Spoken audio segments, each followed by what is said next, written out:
Miongoni mwa dalili za ukweli wa unabii wa Mtume Muhammad sallallahu alaihi wasallam ni kwamba alieleza mambo ambayo hayakuwa yametokea katika zama zake kisha yakatokea kama alivyosema. Miongoni mwa haya ni maneno aliyomwambia Amirul Mu'minin Uthman bin Affan radhiallahu anhu: ewe Uthman, huenda Allah akakuvika vazi la uongozi, na akitaka wanafiki ulikae chini kwa kulivua basi usilivue.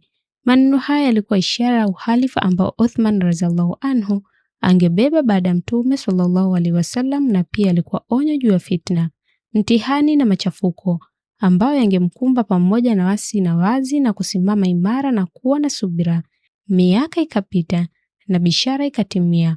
Uthman radhiallahu anhu akachaguliwa kuwa halifa wa Waislamu baada ya Umar bin Khattab radhiallahu anhu.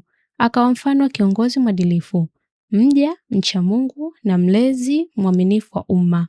Katika utawala wake mipaka ya dola ya Kiislamu ilipanuka.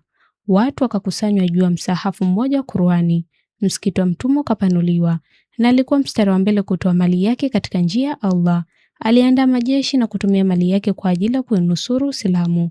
Kisha fitna ikaja kama alivyotabiri Mtume sallallahu alaihi wasallam. Watu wa matamanio na wenye mashaka wakamzingira, wakamhusuru nyumbani kwake, wakamnyima maji na chakula. Naye alikuwa na subira na akitarajia malipo kutoka kwa Allah, akishikamana na wasio mtume wake, akikataa kulivua vazi la uhalifa ambalo Allah alikuwa amemvika. Hakujilinda kwa jeshi wala hakuruhusu mtu yoyote apigane kwa niaba yake kwa kuhofia kumwagika damu wa Waislamu, mpaka wavamizi wakaingia nyumbani kwake na kumuua kwa dhulma akiwa shahidi huku akisoma kitabu cha Allah, yaani Qur'an. Allah amrehemu Uthman, amlipe kwa niaba ya Uislamu malipo mema kabisa, na tujumuishe naye katika makazi ya rehema yake.